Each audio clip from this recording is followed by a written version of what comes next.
In the hood here are our two chemicals working with us in the lab.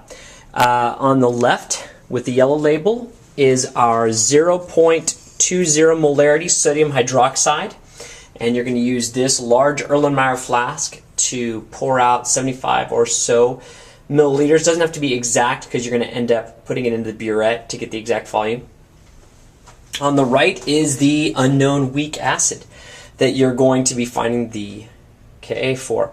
So we have that Erlenmeyer flask, and we have a graduated cylinder, and this one is just a 50 milliliter graduated cylinder, and this would count for in your materials. When it talked about the 100, you can just use this 50 is fine. You brought your own beaker that you're going to be adding the acid to, and here is the pump pipette.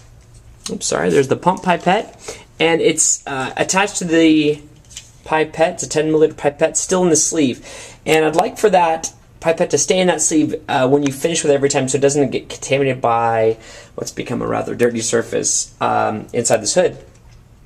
Anyways, you're going to, for 5 times, use the 10 milliliter pump pipette to get 10 milliliters out of here, put it into the graduated cylinder.